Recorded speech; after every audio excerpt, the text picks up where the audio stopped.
बिल्कुल शानदार तेज़ी आज के सेशन में देखने को मिल रही है मार्केट में, जैसे तरफा खरीदारी बाजार में। लेकिन सवाल ये कि इतना कुछ हो गया मार्केट में, कल शानदार रैली के बाद एक डिप भी आई थी। जब तनातनी की खबरें उठी तब भी आपने व्यू चेंज नहीं किया, आपने कहा कि मार्केट में लॉन्ग ही रहना है। और जिन्होंने आपकी बात सुनी होगी काफ़ी फ़ायदे मेरे होंगे। सबसे पहले तो कैसे कर लेते सर आप ये सटीक एनालिसिस? अब एक तो हाई कन्विक्शन आया कैसे आपका मार्केट पे, अब यहाँ से क्या स्ट्रैटेजी अपनानी चाहिए, कौन से लेवल्स अब इम्पोर्टेंट लग रहे हैं मार्केट के लिए?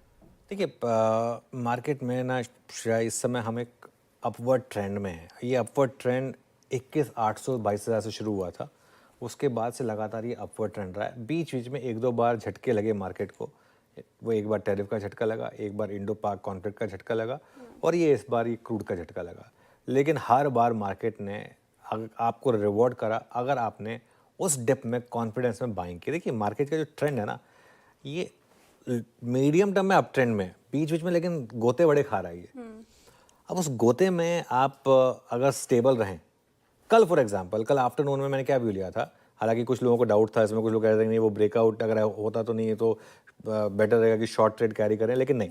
लेकिन व्यू यही था कि इस मार्केट में आपको पोजिशनली लॉन्ग रहना है और अपने सौदों को ऐड करना है डिप्स में। एडिंग ना एक बहुत बड़ा टूल होता है मार्केट में। एक तो होता है कि आपके पास ट्रेड है, आपने बुक कर ली, चलिए ठीक है, BTST वगैरह की ट्रेड होती है, वो हम भी बात करते हैं कि बुक कर लीजिए। एक होता है अगर आप लॉन्ग टर्म ट्रेंड में हो तो उसमें कैसे आप डिप्स पे ऐड करें। जैसे फॉर एग्जांपल अगर आप मंडे से लॉन्ग थे, कल अगर आपने बुक नहीं किया तो कल के डिप में ऐड, जैसे फॉर एग्जांपल बहुत कम लोग कर पाते हैं, खैर ऑब्वियसली ये बाज़ार कमज़ोर नहीं है किसी भी तरीके से, ये बाज़ार काफ़ी स्ट्रांग है, ये चिल्ला कर कुछ कह रहा है। अब ये बाज़ार जो है ना, ये अब नए हाई की तरफ बढ़ रहा है। शॉर्ट बिल्कुल मत करें इस मार्केट को, नए हाई की तरफ अभी मार्केट चल रहा है।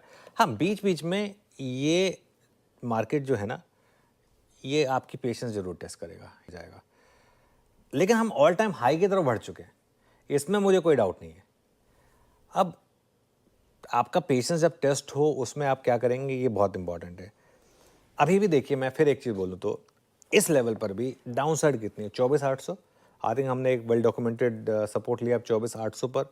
अपसाइड कितनी है, 26,270, 26,200। अभी भी रिस्क रिवॉर्ड आपके फेवर में है। कल 4:1 का था, आज 2.5:1 का, लेकिन है तो फिर भी आपके फेवर में रिस्क रिवॉर्ड। निफ्टी की जहाँ तक बात है, निफ्टी में अब अगला रेजिस्टेंस कल का हाई है 25,315। आई थिंक 25,313 था वैसे, बट मोटा मोटी मतलब 25,300 320 के करीब आप मान के चलिए, ये एक जोन है। और सपोर्ट आज का लो है 25,125। अच्छा, अब एक और चीज़ आप कर सकते हैं, अब अपने ट्रेलिंग स्टॉप लॉस को आप बढ़ा लें और 25,100 तक की हर डिप पर आप ऐड करें, और इन दैट केस अब आपका ट्रेलिंग स्टॉप हो जाएगा करीब करीब 25,000 का। बैंक निफ्टी की जहाँ तक बात है, बैंक निफ्टी पर आज सुबह से हम एक चीज़ डिस्कस कर रहे हैं मैं और वीरू कि 56,800 पर भारी कॉल राइटिंग है। 56,800, 56,900, 57,000 पर ये जोन थोड़ा टफ है। लेकिन अगर ये जोन क्रॉस हुआ, वो कैसे हो, गैप से हो, इंट्राडे में हो, पता नहीं मुझे। जिस दिन ये गैप क्रॉस हुआ उस दिन श्रेया 58,000 तक की आपको वन वे चाल पॉसिबल हो सकती है बैंक निफ्टी में। 56,200 ये अब आपका ट्रेलिंग स्टॉप लॉस होना चाहिए, इसके साथ आप लॉन्ग कैरी करें। और 56,400 तक की कोई भी डिप अगर आपको मिले बैंक निफ्टी में तो उसको आप बाय करिए। अभी हम 56,600 के आसपास हैं। बाद ग्लोबल संकेत ढेरों निकल कर आए हैं, लेकिन कितने पॉजिटिव हैं, कितने मजबूत हैं और हमारे कितने काम के हैं? ग्लोबल मार्केट से आपको ऐसे संकेत है कि आप दंग रह जाएंगे।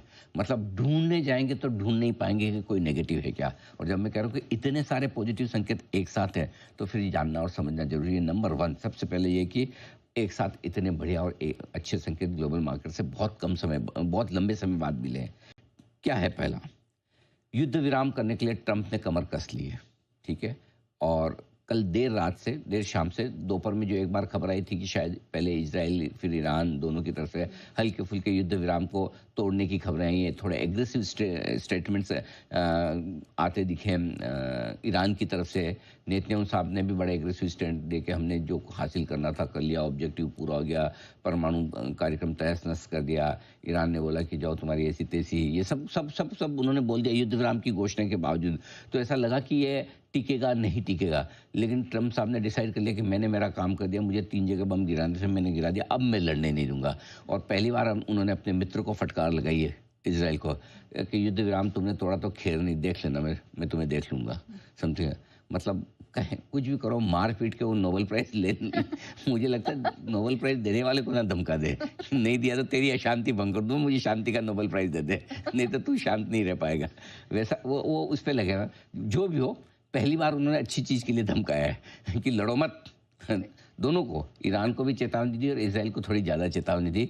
सो कुल मिला के ये कि अगर ट्रंप कमर कस के युद्ध विराम करवाना चाहते हैं तो लड़ना तो खैर लाइफ लॉन्ग कोई भी नहीं चाहता, लड़ना तो ईरान और इजराइल भी नहीं चाहते। और वो समझ में भी आ रहा है इस वक्त इजराइल ज़्यादा पीछे हटने की कोशिश कर रहा है। इसलिए एक अच्छी बात यह है कि युद्ध विराम को लेकर लगता है दोनों देश मानेंगे।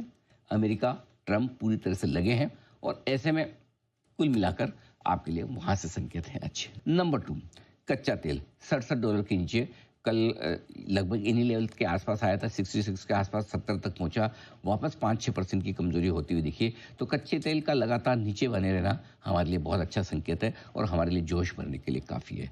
तीसरा, डॉलर इंडेक्स 97 के करीब आया, 97.5 है, 97 के लेवल के आसपास पहुंचा, शायद तोड़ा भी था कुछ मोमेंट के लिए। 3 साल के निचले स्तरों पर 97-98 के रेंज में डॉलर इंडेक्स, और डॉलर इंडेक्स का कमज़ोर होना इमर्जिंग मार्केट्स के लिए और भारतीय बाजारों के लिए बहुत अच्छी खबर है, क्योंकि आमतौर पर जब डॉलर इंडेक्स कमज़ोर होता है तो हमारे जैसे बाजारों में एफआईज का पैसा आता है। कल देर शाम अमेरिकी फेड के चेयरमैन जो हैं जेरोमी पावेल साहब, उन्होंने अमेरिकी संसद कांग्रेस के सामने अपनी गवाही दी है, स्टेटमेंट मॉनल जो दिया है, उसमें उन्होंने कहा भी देखो महंगाई की चिंता तो मुझे है और रहेगी, जब तक मैं जिंदा हूँ मुझे महंगाई की चिंता रहेगी, क्योंकि अमेरिका की महंगाई इतनी जल्दी कम नीचे आने वाली है नहीं। लेकिन उनका एक चीज़ जो कहना था वो कि उसके बावजूद मुझे जो ब्याज दरें घटानी है इस साल, मैं अपने वादे पर कायम हूँ, उससे मैं पीछे नहीं हट रहा। मेरा वादा है ब्याज दरें इस साल घटाऊंगा, अब नहीं घटाएंगे तो साल के अंत में बोलेंगे। अभी तक तो उनका ये कहना है कि मैं उम्मीद करता हूँ कि महंगाई नीचे आ जाएगी और महंगाई नीचे आएगी तो मैं ब्याज दरें घटाऊंगा, तो उससे भी थोड़ी सी रिलीफ ली है। हालांकि टैरिफ को लेकर जो उनकी चिंताएं हैं वो सारी चीज़ें तो अपनी जगह है ही, हाल नया कुछ भी नहीं कहा ऐसा जो आप और हम नहीं जानते, लेकिन अमेरिकी बाजारों ने जो काम की चीज़ पकड़ी हुई है कि चलो ब्याज दरें तो घटाएंगे। तो ये सारे अमेरिका से, ग्लोबल मार्केट से, ईरान, इजराइल, अमेरिका से सारे एक साथ 6 बड़े और अच्छे संकेत आए कल। सर सबसे पहले तो यही जानना चाहेंगे कि क्या पक्के ब्रेकआउट का कंफर्मेशन मिल गया, क्योंकि 25,266 का आज हमने हाई छू लिया है। बिल्कुल, तो आज सबसे पहली चीज तो है कि जो कुछ भी तेजी आज बनी, इस तेजी पर प्लीज प्लीज प्लीज आप भरोसा कीजिए। हाँ, सबसे पहले देखो, जब तक अपने आप पर, अपने मार्केट पर, अपने मार्केट की तेजी पर भरोसा नहीं है तब तक मजा क्या। तो कम से कम कल और आज के मुंह से एक चीज समझ लीजिए कि ये तेजी भरोसे लायक है, ये तेजी हवाई वाली नहीं है और ये गायब हो जाने वाली नहीं है। वोलेटिलिटी कभी भी रह सकती है, 2 स्टेटमेंट अच्छे या खराब आ जाए अभी बाजार रिएक्ट करेंगे, वो तो बाजार की आदत है। खबरों पर रिएक्शन देना नहीं देंगे तो बाजार ही क्या, राइट, वो तो होगा। लेकिन खबर का रिएक्शन खत्म होने के बाद क्या, जब आप उस खबर का रिएक्शन खत्म होने उसके बाद आप सोचो अब क्या, व्हाट नेक्स्ट, तेजी, ये जवाब आना चाहिए आपके अंदर से, राइट। और वो जवाब कल भी मिला है। कल भी आपको याद होगा जब जोर से बाजार गिरे, यही समय था 2 बजे, 25,000 के आसपास से मैं आपको कह रहा था ये लेने का समय है, बेचने का। मुश्किल से 50 पॉइंट की रिस्क है, 50 पॉइंट की रिस्क पे यहाँ पर ले सकते हैं। 24,950 का छोटा सा स्टॉप लॉस लगाना है, मुश्किल से 25,025 का लेवल था उसमें, आज देखिए वहाँ से 200 पॉइंट ऊपर है आप। सो ये आपको शॉर्ट टर्म जो भी एकदम ऊपर नीचे होने वाला माहौल होता है उसके बाद आपके मन में सवाल आना चाहिए, उसके बाद क्या होगा। उसके बाद का जवाब अगर तेजी का है तो निश्चित तौर पे आज की तेजी भरोसे लायक है, पहली चीज़। दूसरी चीज़ जो है, आज अगर निफ्टी 25,325 इंट्राडे में पार करे तो ये कंफर्मेशन आपको तेजी का मिलेगा, कल का हाई को पार करने का। और अगर क्लोजिंग आपको 25,150 के ऊपर मिल जाए तो भी अच्छी बात है, क्योंकि तब आप एक बढ़िया क्लोजिंग के लिए तैयार होते हुए दिख रहे हैं। और वो ब्रेकआउट वाली क्लोजिंग होगी जो 7 अप्रैल से आपने जो शुरू की थी 21,743 से यात्रा, उस यात्रा का आप हाईएस्ट पॉइंट जो अब तक क्लोज देख चुके हैं वो 25,141 का है 11 जून का। अगर 11 जून की क्लोजिंग के ऊपर आपको क्लोजिंग मिल जाती है 25,150 पे, और क्या चाहिए। आपका 7 अप्रैल का लो था 21,743 का, तो ये आपका ब्रेकआउट कंफर्मेशन हो जाएगा, डबल कंफर्मेशन हो जाएगा। अदरवाइज आपको 2 आधी कंफर्मेशन मिलेगी। कैसे? 25,222 की कंफर्मेशन आपको कल मिली थी, हाँ, वो आपने इंट्राडे में पार किया था, क्लोजिंग नहीं हुआ।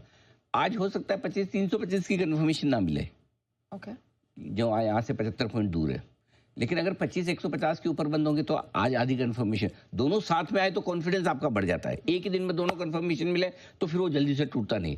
लेकिन अगर 2 दिनों में 2 बार भी मिल गए तो ऐसा अपने आप को मन छोटा मत कीजिए, है ना। उसमें भी कॉन्फिडेंस है कि ब्रेकआउट हुआ है। हर रोज जरूरी नहीं कि दोनों एक साथ मिल जाए। कभी कभी हम कम लकी होते हैं, लकी तो हम ही हैं, अनलकी नहीं है, लकी तो हम हैं, कम लकी हैं। तो इसलिए आज आधा ब्रेकआउट आपको कल मिला, आधा आज मिल जाएगा। क्लोजिंग ब्रेकआउट आज मिल गया, थैंक यू वेरी मच। हम आगे बढ़ेंगे, ठीक है। आगे कहाँ बढ़ेंगे, सुबह बताया था 25 625 25 800। हाँ। ये हमारी जुलाई सीरीज के टारगेट बन जाएंगे अगर ये ब्रेकआउट आ गया तो। सर क्या लग रहा है, एफआईआईज किस तरह का एक्शन देंगे और क्या ग्लोबल लोकल दोनों का सपोर्ट है? बिल्कुल है। देखो मेजर सपोर्ट तो लोकल तो पहले से ही था। लोकल कोई आज थोड़ी आया सही सपोर्ट। बात है। हमारी तो प्रॉब्लम पहले से सॉल्व है, सब कुछ ठीक ही चल रहा था। दिक्कत तो सब बाहर की थी, कभी टैरिफ की दिक्कत हो जाती, कभी इजराइल ईरान की हो जाती, कभी इजराइल हमास की हो जाती, कभी कच्चे तेल की हो जाती। तो धीमे धीमे वहाँ से चीज़ें ठीक होती दिख रही है। करेक्ट 1। अब रहा सवाल हमारे अपने ट्रिगर का, जो कि कल की वीकली एक्सपायरी का, मंथली एक्सपायरी का है। एफआईज की इंडेक्स लॉन्ग पोजीशन अभी भी काफ़ी नीचे है, 23% के आसपास है और कल एक्सपायरी होनी। तो ये शॉर्ट तो अच्छे खासे हैं, इसमें कोई डाउट नहीं। ये शॉर्ट कवर नहीं हुए, ये शॉर्ट कवर होते होते रह गए। पहले ऐसा लगा कि टैरिफ पर चीज़ें ठीक हो रही है, उस समय करने की तैयारी हुई, फिर ईरान पे अटैक हो गया तो हुई नहीं। ईरान पे अटैक होने के बाद ऐसा लगा कि अब हो जाएगी, फिर वो बीच में कल ऐसा लगा कि वो सीज फायर पक्का नहीं हो रहा तो फिर और भेज दिया। सो अब आज और कल का दिन तो बचा है आपके पास में शॉर्ट काटने का, तो एफआईज को तो काटना ही पड़ेगा। सो मेरा ये समझना आज और कल एक्सपायरी तक शॉर्ट कवरिंग का सहारा मिलेगा और ऐसे में डाउन साइड लिमिटेड आपके और अप साइड की गुंजाइश है। मैं इन्वेस्टर हूँ और मैं अगर ट्रेडर हूँ, प्रॉफिट बुक करना है या रुकना है? बिल्कुल नहीं। किसके लिए? ये तो ब्रेकआउट लेने का टाइम आ रहा है, अच्छा, बेचने का है ही नहीं। और सुबह भी आपने कहा, तब मैंने आपको कहा था कि ये बाजार आज बड़े ब्रेकआउट की तैयारी कर रहा है। तब 150 के आसपास निफ्टी था, 150 175 225 के पार निकलेगा और ब्रेकआउट की तैयारी कर, वो तैयारी हो रही है। मुझे लग रहा है कि आज तो इसलिए प्रॉफिट बुकिंग की तो बिल्कुल हड़बड़ी और जल्दबाजी। इतने दिनों से हम 40-45 ट्रेडिंग सेशन से जिस ब्रेकआउट का इंतजार कर रहे थे वो तो अब आ रहा है। अभी कहाँ प्रॉफिट बुकिंग, बिल्कुल भी नहीं, बिल्कुल भी नहीं।